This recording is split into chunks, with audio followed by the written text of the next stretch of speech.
Welcome to The Line. The Albuquerque Journal broke a story on January 24th about how problems with the state's new computer system were inadvertently ending Medicaid services for some foster and adoptive children. Now, the Journal was contacted by a parent after he learned that as of December 31st, his 4 children adopted out of foster care were no longer eligible for Medicaid. The New Mexico Children, Youth and Families Department and the Human Services Department attributed the problem to computer glitches, where have you heard that before, and said that letters were to be sent out to foster and adoptive families giving them a heads up about the issue. Now, the Journal's latest story, however, reported that the state wouldn't contact all families of the 6,000 foster and adoptive children, but they would only send letters to impacted families once they were identified. The Journal also discovered through their released emails that the state has known about the problem since early December. Our line panelists are ready to talk about this issue and other news of the day. Here with me today are Rachel Sams, editor of the Albuquerque Business First, Tom Garrity of the Garrity Group PR. We welcome Michael Bird, a public health consultant and past president of the American Public Health Association, and Vicki Harrison from Common Cause New Mexico. And Vic, I'll start with you. The state had said the parents accidentally kicked out of the system would be reimbursed. And you know what really hurts here is we're talking about families that don't have a whole lot of money out of pocket. And sometimes, you know, we live in a world of 60, 90, 120 days in business. That's one thing. But when you're talking that kind of thing for money out of pocket for families like this, that really hurts. How did this strike you when you first saw this? Oh, it hurt my heart, Gene. Yeah. It hurt my heart because these are our most vulnerable kids in the state. These are families that have opened up their homes for foster children, then they've adopted them. Right. And, you know, once that problem was known about the 1st of December, Sure. there should have been an email, a letter, there should have been press releases. Right. Get the word out. Let everybody know this is going on. Because you're right, you know, some people don't deal with a lot of healthcare issues, and some people do. That's right. And they can really add up. That's right. And if you are having to pay that out of pocket, and you know, my heart just broke for this guy who has opened up his home to 4 of the kids that, you know, our state has been asking people to foster children, to help them out. It is a campaign, and we cannot let things like this slip through the cracks.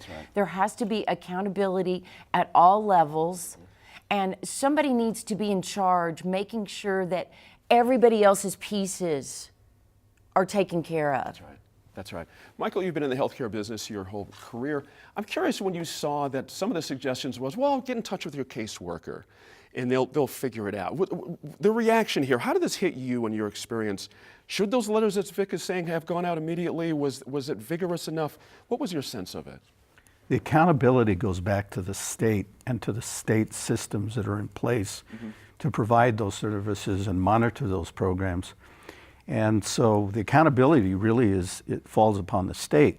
And if anybody's, it's incumbent, I believe, upon the state to do when something goes wrong, it's incumbent upon the state to take action to remedy the issue that they created. Right.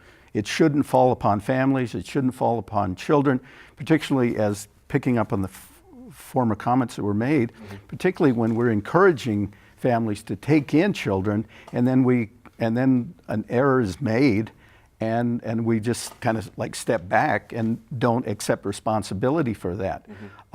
Somebody owes those families and those children an apology.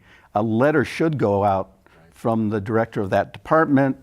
I mean, and if the governor is really concerned and committed to children and families, a letter should come out from her office to those families, acknowledging, apologizing, and describing how they're going to remedy that particular situation. That's a good point. It all goes back to accountability, and somebody has to be held accountable. The other piece of this, unfortunately, is there's a pattern. There's a pattern here of these things happening on a consistent basis. So when something is not working, you would want and hope and assume that somebody's going to fix it so that these things don't keep taking place. That's right. You know, Tom, the idea that this Aspen system we're talking about, this computer glitch, you know, things do happen. We have to give people a bit of a break on that. However, it's in the response. There's a systems problem, but there's an attitude problem, I think, what Michael's getting at as well. Your sense of it from your end of the world in the PR business, you know, the end customer needs some remedy here, it would seem to me. Yeah, well, as a whole, how we treat our most vulnerable residents, I think, defines what the status of our society. And right now, based on what we are seeing with this particular response, we have lots of room for improvement. Right. When you come to, and first off, this is not the first time that there has been a new software system installed. Right. And so whenever you install this, whether it's an APS, whether it's at Department HSD or some other type of program, you have that process and protocol about what happens if it goes wrong, like it always will. And it's clear that that part of the plan had not been thought through. So from a public relations perspective, it's always good in a situation like this to get out ahead of the story, to show the level of compassion to the victims, which are 6,000 of them, and instead of saying, okay, you guys figure it out, talk to your caseworker, our hands are That's right. washed from this. Exactly. Rachel, the idea that, again, things happen, we all understand that, and that's all well and good, but how hard is it to send out letters? It just seems like that should have been the immediate thing. And what the Journal uncovered with their FOIA in the conversations with email interdepartment, that's the part that was very disturbing. Folks knew what was going on here. Exactly. And I don't get why, it was the holidays, we all get all that, but at some point you have to just get with it. The thing that really struck me in that Journal story, there was one email they obtained, the conversation among state workers talking about children getting kicked off of Medicaid daily.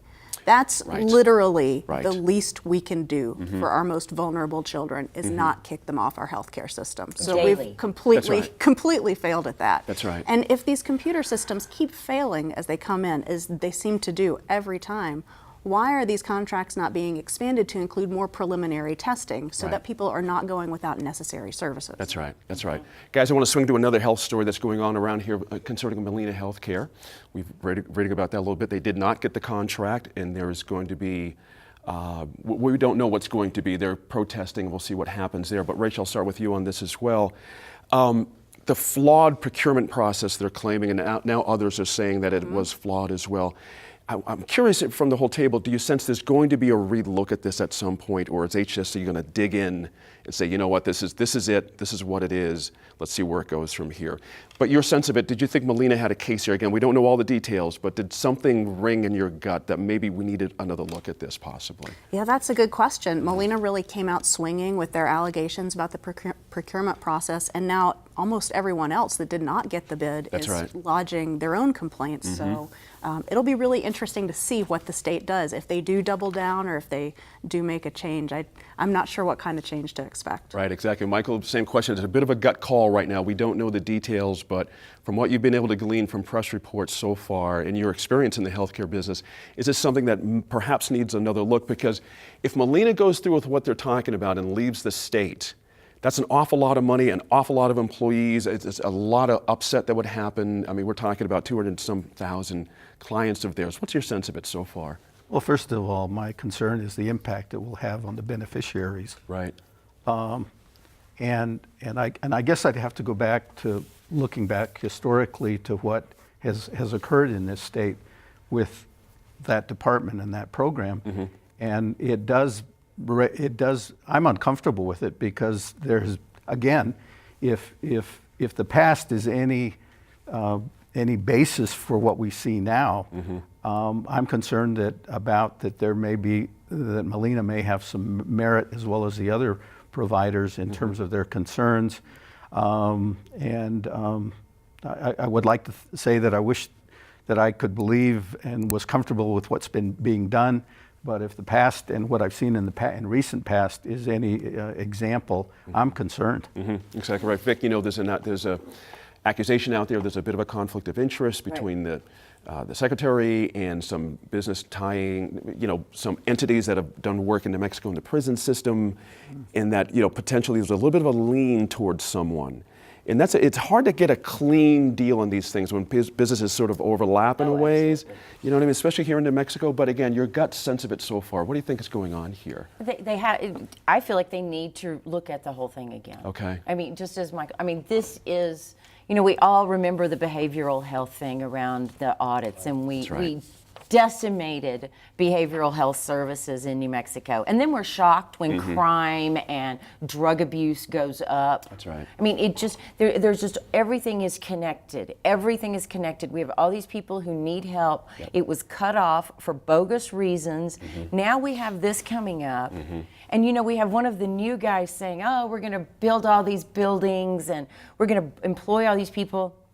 I'm not an economist, but that doesn't seem like smart economy, is to have this one organization here with all these employees and all these buildings and services, and then take them out, put somebody else in, and the rules aren't the same. I mean, a lot of these allegations, if they are true, are very disturbing, including the conflict of interest. And, you know, people have to be above board. We have seen this. Conflict of interest reminds me of the taser. It reminds me, I mean, there's so many It happens a things. lot here. It And this really is does, why confidence in government is so low right now. That's right. Tom, if you don't mind, I'm going to hold you on this one just a bit out of time. We're going to need to move on now. We're going to keep an eye on the Medicaid situation in the future for sure.